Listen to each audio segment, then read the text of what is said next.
अस्सलाम वालेकुम friends, welcome to my channel again friends. आज हम एक ऐसा टॉपिक लेकर आए हैं जो कि टेम्परेचर के हवाले से है, जो कि थर्मामीटर के हवाले से है कि जब हम कोई हॉस्पिटल या क्लिनिक वगैरह जाते हैं तो वहाँ पर हमारा सबसे पहले जो है वो टेम्परेचर के चेक किया जाता है।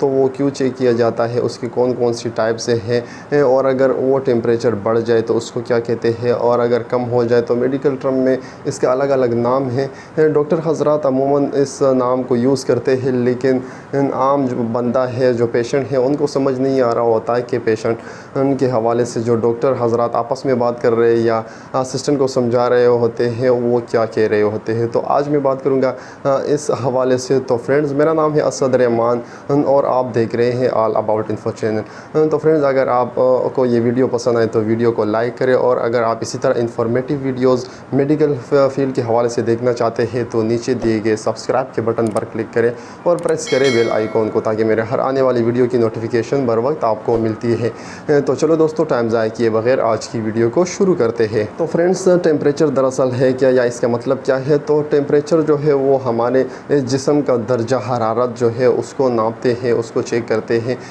और इसका अगर मैं छोटी सी डिफिनेशन वगैरह बताऊँ तो फ्रेंड्स कि हम कितना दर्जा हरारत पूरे दिन में या कहीं पर जब हमें बुखार हो रहा हो तो मतलब कि हम दर्जा हरारत कितना गेन करते हैं खाने पीने से और कितना लॉस करते हैं, तो इसको अमूमन जो है वो दर्जा टेम्परेचर कहते हैं। और अगर इसके मैं टाइप्स वगैरह के हवाले से बात करूं तो फ्रेंड्स, इसमें दो किस्म का दर्जा हरारत होता है। एक होता है कोर टेम्परेचर। कोर टेम्परेचर का मतलब है कि आपके जिस्म के अंदर इंटरनल ऑर्गन जो है उसका दर्जा हरारत कितना है। और दूसरा इसमें आता है सरफेस टेम्परेचर। सरफेस टेम्परेचर तो नाम से ही वाज़ेह है कि वो आपके स्किन वगैरह या ऊपर के जो ये ऑर्गन है उसका टेम्परेचर चेक किया जाता है। तो ये तो हुए इसमें दो टाइप्स के हवाले से। तो आज मैं आपको थर्मामीटर में पूरी डिटेल में समझाऊंगा, लेकिन अगर थोड़ा बहुत रह गया हो तो आप नीचे कमेंट बॉक्स में मुझे ज़रूर बताएं कि क्या रह गया है, और नेक्स्ट वीडियो भी इस पर बनाएंगे, क्योंकि ये काफ़ी बड़ा टॉपिक है। एक ही वीडियो में मुश्किल है कि पूरा A to Z कवर हो जाए। तो फ्रेंड्स, ये एक होम थर्मामीटर है जो कि घरों में यूज़ किया जाता है, क्लिनिक्स वगैरह में यूज़ किया जाता है या हॉस्पिटल में यूज़ किया जाता है। इसको क्लिनिकल थर्मामीटर कहते हैं। थर्मामीटर के बहुत सारे अक़साम हैं, लेकिन हम क्लिनिक थर्मामीटर के हवाले से बात करेंगे। तो फ्रेंड्स, ये क्लिनिक थर्मामीटर के हवाले से आज मैं आपको गाइड करूंगा कि इसको यूज़ करते हुए आप कैसे टेम्परेचर जो है वो घर में ही चेक कर सकते हैं, क्योंकि ज़्यादातर ऐसे लोग होते हैं जिनको टेम्परेचर चेक करना नहीं आता। तो मैं आज आपको ये सिखाऊंगा इस वीडियो में। तो फ्रेंड्स, सबसे पहले आपने इस थर्मामीटर में दो चीज़ें होती है जो आपको पता होनी चाहिए। एक इसमें सेंटीग्रेड होता है, सेल्सियस या सेंटीग्रेड से कहते हैं, और दूसरा इसमें फ़ारेनहाइट के नाम से आता है, जो कि आपको अभी स्क्रीन पर दिख रहा होगा। तो फ़ारेनहाइट के नाम से इसमें आपको आता है।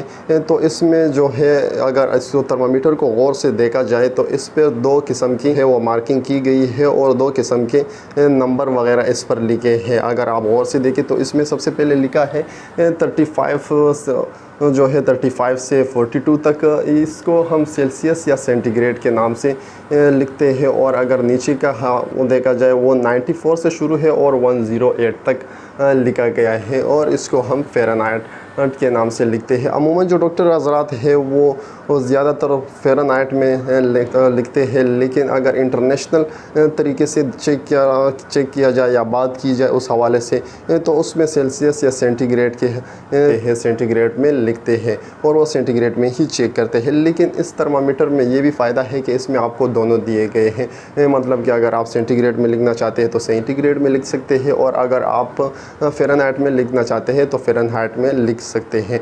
और इसको सबसे पहले फ्रेंड्स, हम इसके हवाले से अगर बात करें तो इसमें जो है वो नॉर्मल जो है रेंज है वो कितनी है। सबसे बड़ी बात जो है वो नॉर्मल रेंज के हवाले से की जाती है कि नॉर्मल रेंज कितना होता है, क्योंकि ज़्यादातर आम लोगों को ये पता नहीं होता।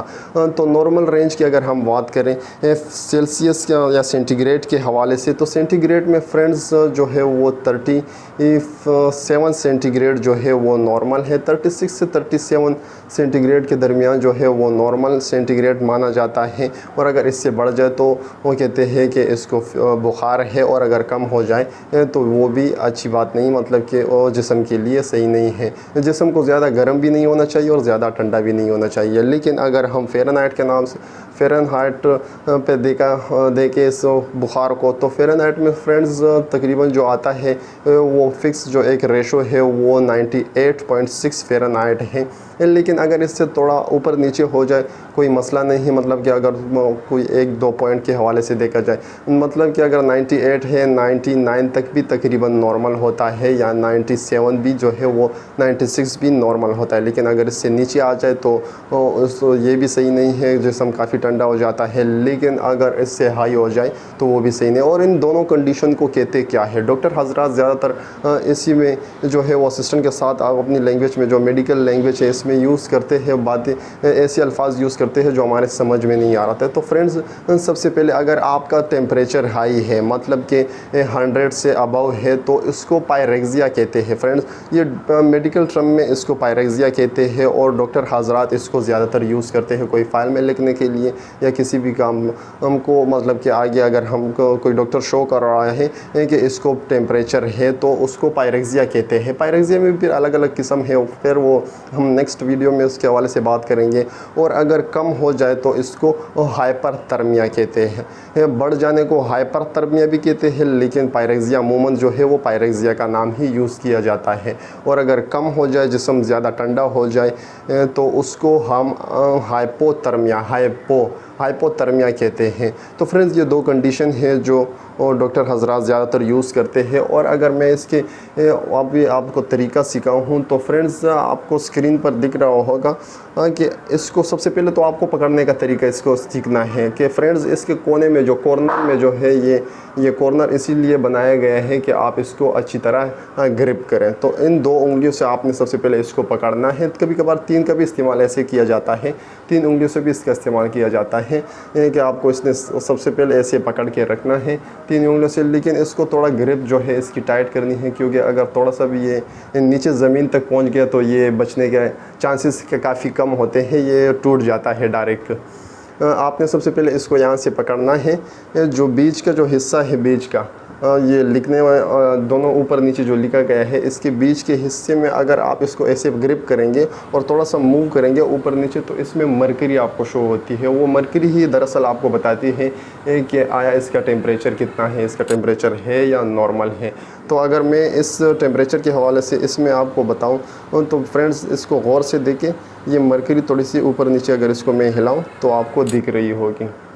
तो इससे आपको ये वाज़ेह होता है कि इसका टेम्परेचर है या नहीं है। और अगर इसके हवाले से देखा जाए तो इसमें आप सबसे पहले नीचे देखिए कि इसके लिखना जो है हुए अल्फाज है वो क्या, मतलब कि क्या है, 94, 95, 96 या 100, और इसके बीच में ये मरकरी कहाँ पर पहुँच रही है, इसको फीवर है या नहीं है, इससे आपको नॉर्मल तरीके से आपको पता चल जाएगा। और सबसे पहले फ्रेंड्स, जब आप किसी भी पेशेंट का टेम्परेचर चेक करें या घर में आप किसी का भी टेम्परेचर चेक करें, तो इसको सबसे पहले जो है वो आपको साफ़ करना है।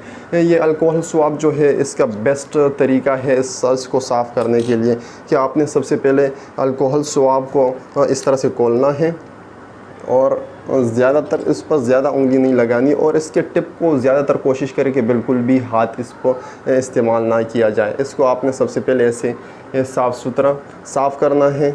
आपने इसको सबसे पहले साफ़ किया, और आपके पास ड्राई कॉटन होगा, ड्राई कॉटन इसके ऊपर लगा देनी है। फिर आपने बाय ओरल, तो अगर हम चेक करें तो बाय ओरल फ्रेंड्स जो है वो आपने सबसे पहले पेशेंट को कहना है कि अपनी ज़बान ऊपर करे, मतलब कि जैसे मैं अभी आपको दिखाऊंगा, ऐसे ज़बान ऊपर कर देनी है और इसके ज़बान के नीचे इसको ग्रिप कर देना है। ज़बान के नीचे ये आ गया, और उसको आप ये हिदायत दे के जब आप उसके मुंह में ये टेम्परेचर का जो है वो थर्मामीटर रखे, तो उसको ये हिदायत दे कि आपने अभी बिल्कुल भी बातें नहीं करनी है, क्योंकि अगर वो बातें आपसे बात करेगा तो हो सकता है कि उसके मुंह में ही ये दांतों के बीच में आ जाए और टूट जाए। तो आपने ये सबसे पहले उसको हिदायत करनी है और कोशिश करनी है कि वो आपसे बात ना करे। और अब उसको ये भी कहना है कि आप अपने हाथ से जो है वो इसको ग्रिप करके रखें, क्योंकि अगर वो थोड़ा बहुत मुँह आगे पीछे करेगा या हिलाएगा तो हो सकता है कि उसके मुंह से गिर जाए, या उसके टंग जो है वो ज़बान जो है वो प्रॉपर तरीके से उसने ना रखी हो तो भी हो सकता है कि ये गिर जाए।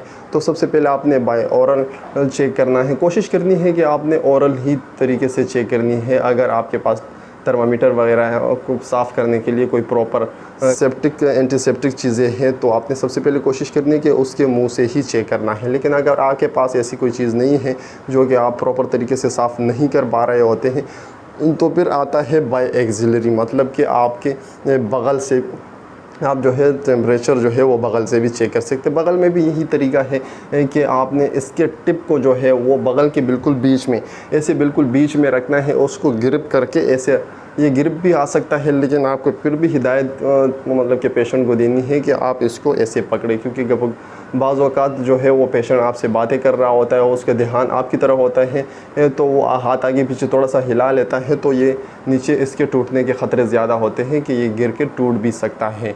तो ये तो दो तरीके, बाय एनस तरीका जो है वो अभी मैं आपको दिखा तो नहीं सकता, लेकिन बाय एनस भी चेक किया जाता है। उसके लिए अलग से थर्मामीटर आता है और अलग से थर्मामीटर से वो चेक किया जाता है बाय एनएस। और बाय फ्रंटल बोन जो आपका माथे का जो हिस्सा है, बच्चों का ज़्यादातर अभी डिजिटल तरीके जिस चीज़ें आ गई है, स्ट्रिप सा होता है जो स्ट्रिप उसके माथे पर रख दिया जाता है और इस हवाले से उस बेस पर उसका चेक किया जाता है। हाई पैनिक मतलब कि आपके कान के ज़रिए भी डिजिटल दौर है, इसमें डिजिटल चीज़ें आती है, दिन ब दिन मज़ीद मेडिकल चीज़ों में भी इजाफ़ा हो रहा है तो आपके कान से भी वो आपका जो है वो टेम्परेचर चेक कर सकते हैं। तो ये कुछ तरीके हैं जिससे आप टेम्परेचर चेक कर सकते हो और मैंने आपको तरीका भी बता दिया हो और चीज़ें भी दिखा दी। और अगर आपका टेम्परेचर बढ़ जाए तो उसको क्या कहते हैं और कम हो जाए तो उसको क्या कहते हैं। मज़ीद अगर आपको कोई चीज़ सवाल है या इस हवाले से कोई जानना है तो आप कमेंट बॉक्स में ज़रूर बताएं। और अभी हम बात करेंगे कि कौन कौन से फैक्टर हो सकते हैं कि आपके जिस्मानी टेम्परेचर को वो मतलब कि बढ़ा सकते हैं या कम कर सकते हैं। तो इसमें सबसे पहले फ्रेंड्स आता है एज जो है वो बहुत इंपॉर्टेंट चीज़ है और बहुत मायने रखती है टेम्परेचर पर, क्योंकि बच्चे का टेम्परेचर अगर ओल्ड एज के हिसाब से देखा जाए तो ओल्ड एज का टेम्परेचर जो है वो सारा दिन काम वगैरह करते नहीं, उनके एक्सरसाइज वगैरह कोई ऐसी काम डेली तौर पे होता है नहीं, बस सारे दिन बेड पर लेटे रहते या न्यूज़ वगैरह पढ़ते या मोबाइल के यूज़ करते हैं तो उनका टेम्परेचर काफ़ी मतलब कि बच्चों के हिसाब से कम होता है या नॉर्मल एज के हिसाब से जो 20 से 30 प्लस जो एज है इसके हवाले से अगर देखा जाए तो वो कम होता है। लेकिन बच्चों का अगर देखा जाए तो बच्चों का थोड़ा सा बड़ा होता है, क्योंकि वो ज़्यादा दिन ज़मीन पर खेलते रहते हैं या पूरा दिन उसका कुछ ना कुछ चलता रहता है तो उनका जो है वो टेम्परेचर थोड़ा सा अगर बढ़ भी जाए तो कोई मसला नहीं होता, मतलब कि अगर 99 तक पहुंच जाए कोई प्रॉब्लम की बात नहीं है, वो भी नॉर्मल में काउंट किया जा सकता है। तो एज जो है वो सबसे पहले फैक्टर है जो बहुत ज़्यादा इफ़ेक्ट करती है। और दूसरा इसमें आता है कि एक्सरसाइज, जब आप एक्सरसाइज वगैरह करते हैं तो उससे आपका जो है वो हार्ट रेट जो है बढ़ जाता है और उसमें आपका मसल एक्टिविटी जो है वो काफ़ी बढ़ जाती है कि अगर आप कोई एक्सरसाइज कर रहे हो या कोई काम कर रहे हो तो उससे आपका टेम्परेचर की काफ़ी चांसेस हैं कि आपका टेम्परेचर जो है वो बढ़ जाता है। लेकिन बाज़ औक़ात का ऐसी जगहों में, कुछ ऐसी जगहों में कम भी हो जाता है, लेकिन बहुत कम चांसेस है कम होने के, बढ़ने के चांसेस बहुत ज़्यादा है। और इसके अलावा कार्डियक रिदम, आपका जो दिल की रफ्तार है, इसमें ये भी जो आपका जो दिल है ये बहुत बड़ा इफ़ेक्ट करता है टेम्परेचर पर, क्योंकि अगर इसकी हार्ट बीट जो है वो तेज़ हो जाती है तो आपका टेम्परेचर हो सकता है कि इंक्रीज़ हो जाए। और अगर ये हार्ट बीट जो है वो स्लो हो जाए तो उसमें भी ये हो सकता है कि आपका टेम्परेचर जो है वो हाइपरथर्मिया में जा सकता है, लेकिन उसके काफ़ी कम चांसेस होते हैं। और नेक्स्ट जो आता है वो हार्मोनल चेंजेस के हवाले से भी अगर बात करें तो हार्मोन जो है वो काफ़ी इफ़ेक्ट करती है टेम्परेचर के ऊपर, दर्जा हरारत के ऊपर। लेकिन मेल का अगर देखा जाए तो मेल में इतना ख़ास इशू नहीं होता, ज़्यादातर जो है वो फीमेल्स में इशू करता है, क्योंकि इनके पीरियड वगैरह का जो दिन होते हैं उनमें ये चांस होता है कि ओवुलेशन के दिन जो है, ओवुलेशन के दिनों में जो है उनका टेम्परेचर जो है वो इंक्रीज़ हो जाता है, बढ़ जाता है। और नेक्स्ट अगर हम बात करें स्ट्रेस के हवाले, तो इसमें स्ट्रेस भी आता है कि अगर आप ज़्यादा किसी चीज़ के हवाले से सोच रहे हो, टेंशन में हुए हो, तो टेंशन भी जो है वो काफ़ी बड़ा फैक्टर है टेम्परेचर को बढ़ाने में, मतलब कि ये भी आपका टेम्परेचर को बढ़ा देता है। और नेक्स्ट जो हम बात करेंगे, ये लास्ट ऑप्शन है एनवायरनमेंट। जो आपके चारों तरफ जहाँ आप रह रहे हो उनका एनवायरनमेंट जो है वो सबसे बड़ा इफ़ेक्ट करता है आपकी बॉडी टेम्परेचर पे। कि अगर आप कोल्ड जगह में रह रहे हो तो आपका अमूमन जो है वो लाजमी बात है कि आपका टेम्परेचर जो है उस हवाले से कम हो जाता है। लेकिन अगर आप गर्म जगह में रह रहे हो तो आपका टेम्परेचर नॉर्मली जो है वो बढ़ जाता है, लेकिन उसमें कोई इशू वाली बात नहीं है। वो इन्वायरमेंट टेम्परेचर होता है, इन्वायरमेंट से आपके टेम्परेचर जिस्म जो है वो गेन करता है, उसमें कोई ऐसी मसले वाली बात नहीं होती। लेकिन अगर आप इसको नॉर्मल रखें तो ये काफ़ी बेहतर है।